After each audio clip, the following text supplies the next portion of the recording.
नमस्कार दोस्तों, स्वागत है आप सभी का प्रयागराज महाकुंभ 2025 के नए वीडियो में। दोस्तों, अगर आप लोग भी महाकुंभ 2025 में स्नान करने के लिए जाने वाले हैं तो आप लोग कैसे जा सकते हैं, आप लोगों के लिए कितने घाट बनाए गए हैं, कितने अखाड़े बने हैं, कितने श्रद्धालुओं के इंतजाम किए गए हैं और आप लोग त्रिवेणी संगम तक कैसे पहुंच सकते हैं, कितने रास्ते वगैरह बनाए गए हैं। अगर आप लोग अपने 4 व्हीलर या 2 व्हीलर से जाते हैं तो अपनी गाड़ियों को पार्क कहाँ कर सकते हैं और कौन कौन से जो रूट हैं वो निर्धारित किए गए हैं, आज की इस वीडियो में हम आपको सब कुछ बताएंगे। तो आप लोग इस वीडियो में पूरा लास्ट तक बने रहिएगा।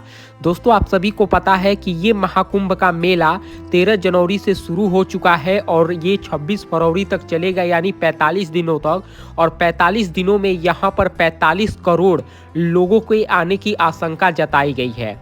आप सभी को बता दें, 13 जनवरी से लेकर अभी तक गंगा में और महाकुंभ यानी त्रिवेणी में लगभग 7 से 8 करोड़ लोग डुबकी लगा चुके हैं। दोस्तों, आइए सबसे पहले आपको त्रिवेणी यानी कि संगम घाट का नज़ारा दिखाते हैं, जहां पर तीनों नदियों का मिलन होता है। उसके बाद आपको पूरा रूट और पूरा नज़ारा यहां का दिखाएंगे और सारी जानकारी विस्तार से आपको देने वाले हैं। दोस्तों, फाइनली अभी हम आ चुके हैं त्रिवेणी संगम घाट में भाई, जहाँ पर तीनों नदियों का मिलन होता है। और इस रास्ते से हम लोग आए हैं और ये देखिए किनारे किनारे किस तरह से पुलिस की गाड़ियाँ और इधर पूरा दुकान वगैरह लगी हुई हैं। और ये सामने संगम घाट है जहाँ पर तीनों नदियों का मिलन होता है, जहाँ पर आप आकर आराम से बोटिंग कर सकते हैं, स्नान कर सकते हैं। किनारे किनारे ये भिक्षा मांगने वाले लोग। और ये देखो सनातन धर्म महाकुंभ पर्व, कितना बड़ा होर्डिंग वगैरह लगाया गया है। सामने अकबर का किला और ये देखो ये है यहाँ का शानदार सा नज़ारा भाई। संगम घाट पे भी हम पहुँच चुके हैं जहाँ पे तीनों नदियों का मिलन होता है। ये देखो कितना बेहतरीन नज़ारा भाई। यहाँ पे बोटिंग वगैरह आप लोग कर सकते हैं आराम से।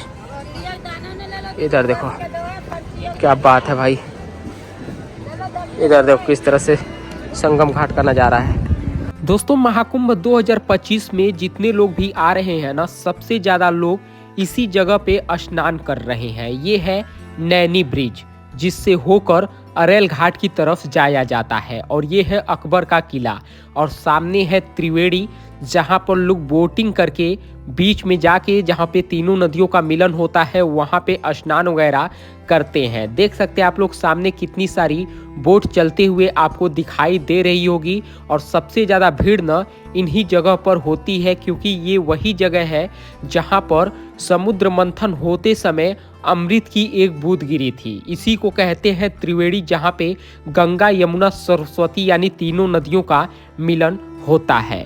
दोस्तों, आप सभी को बता दें, महाकुंभ 2025 का पहला स्नान न 13 जनवरी से शुरू हो चुका है, जो 26 फरवरी तक चलेगा।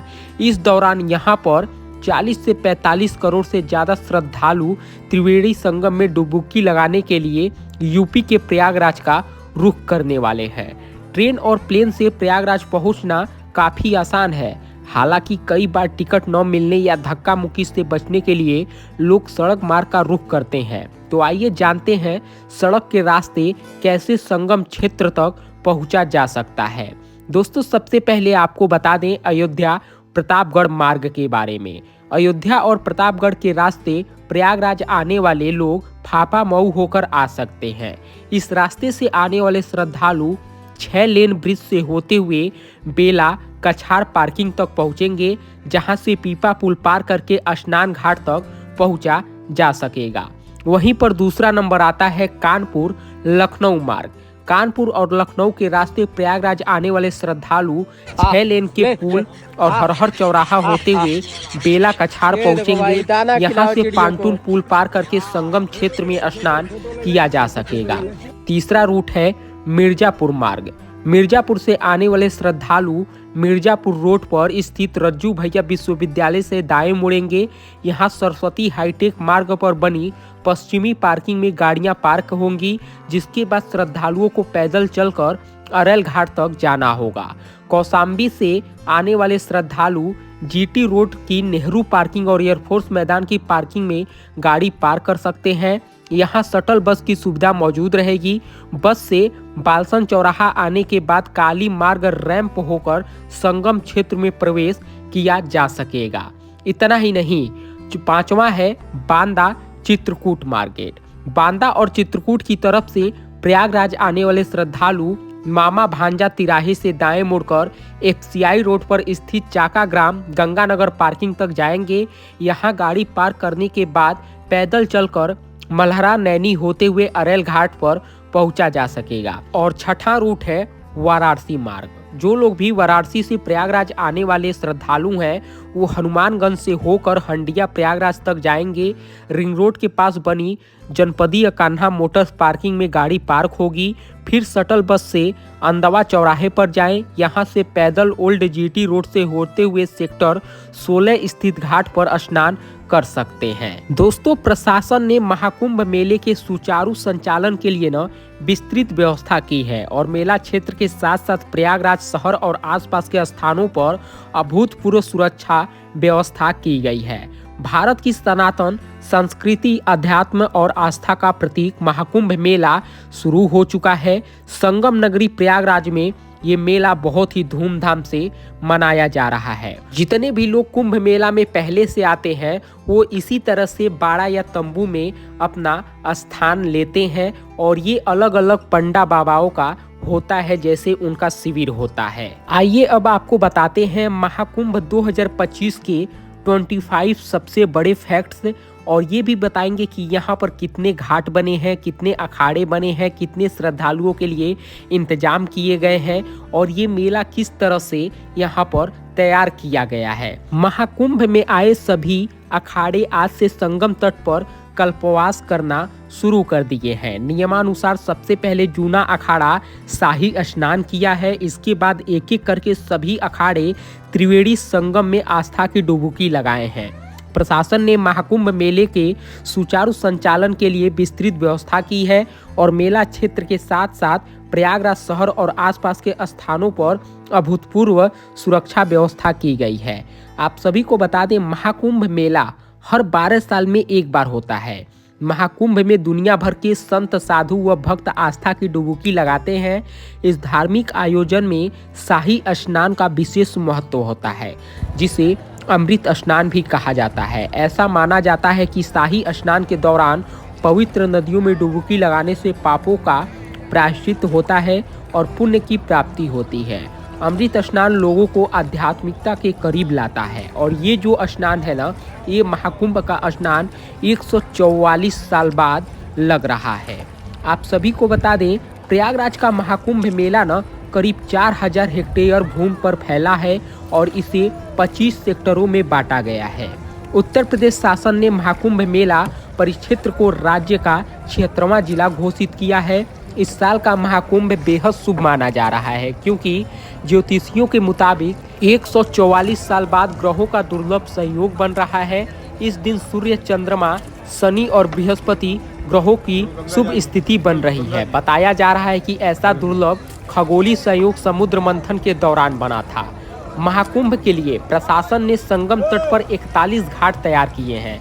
इनमें 10 पक्के घाट हैं जबकि बाकी 31 घाट अस्थायी हैं। संगम घाट प्रयागराज का सबसे प्रमुख और महत्वपूर्ण घाट है। यहाँ गंगा, यमुना और सरस्वती अदृश्य 3 पवित्र नदियों का संगम होता है, इसलिए इसे त्रिवेणी घाट के नाम से भी जानते हैं।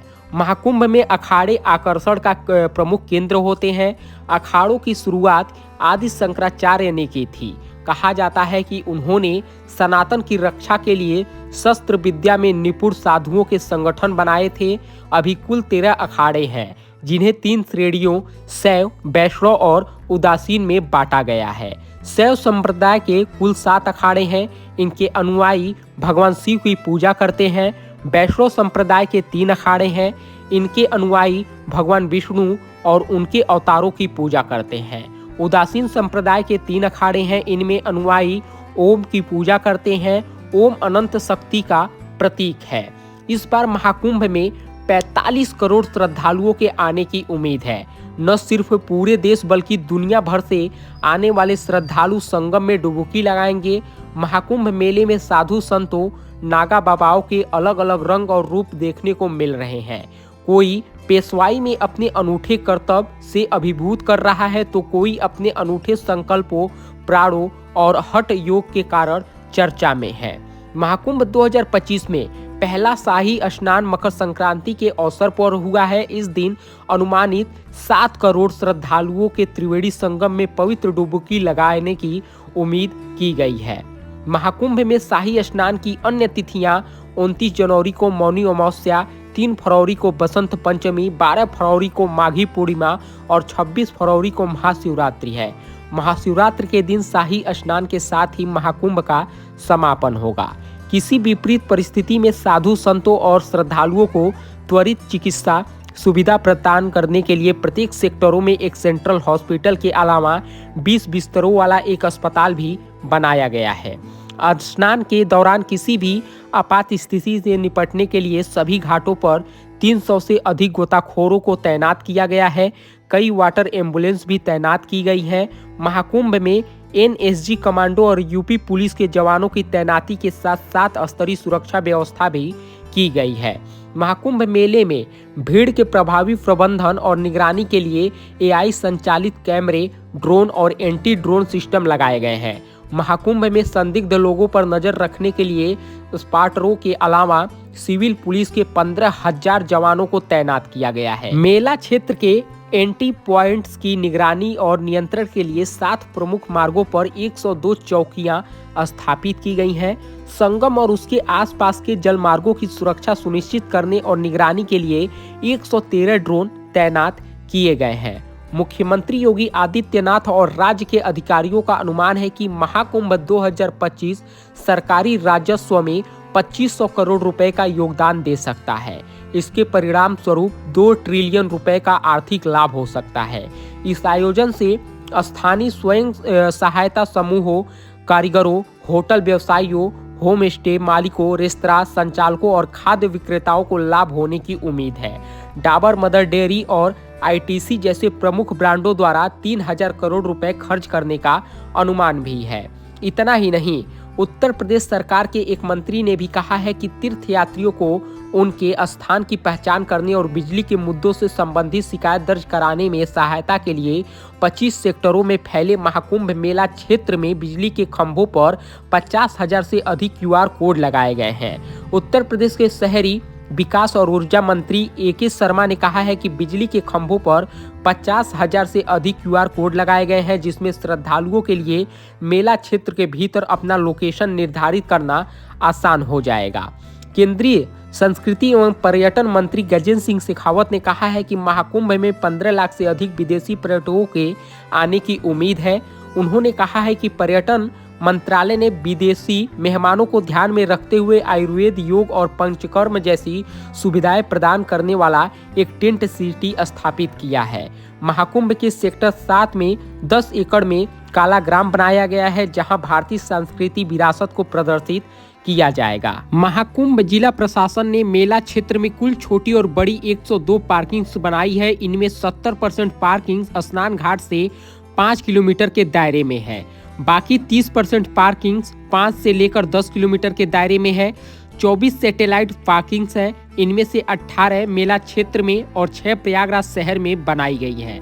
यहाँ पीने का पानी, शौचालय, प्राथमिक इलाज, पब्लिक एड्रेस सिस्टम भी मौजूद है। भारतीय रेलवे ने महाकुंभ के लिए 3000 स्पेशल ट्रेनें शुरू की हैं। ये ट्रेनें 13,000 से अधिक फेरे लगाएंगी। प्रयागराज जंक्शन के अलावा 8 सब स्टेशन बनाए गए हैं। ये सब स्टेशन रेलवे के 3 जोन उत्तर, मध्य रेलवे, उत्तर रेलवे और पूर्वोत्तर रेलवे में बांटे गए हैं। इतना ही नहीं, संगम के पास आसपास कुल 3000 बेड के रैन बसेरे बनाए गए हैं। महाकुंभ जिले में कुल 204 गेस्ट हाउस, 90 धर्मशालाएं हैं। सभी में ठहरने की व्यवस्था है। संगम के आसपास के इलाकों में घरों को पीजी हाउस में बदल दिया गया है। पर्यटन विभाग ने उन्हें लाइसेंस और ट्रेनिंग दी है। आप यहाँ ठहर सकते हैं। महाकुंभ मेले में घूमने के लिए श्रद्धालु मैप का सहारा ले सकते हैं।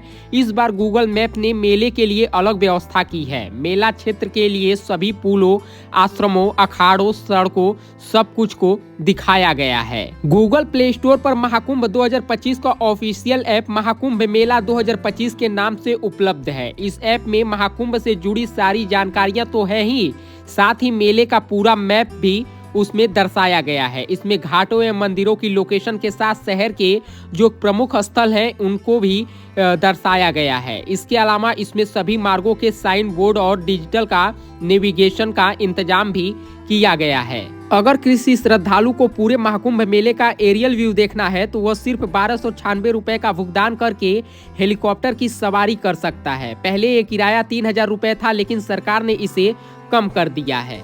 तो गाइस फाइनली इस वीडियो में मैंने आपको प्रयागराज नगरी में लगने वाला महाकुंभ 2025 के मेले का पूरी जानकारी दे दी है।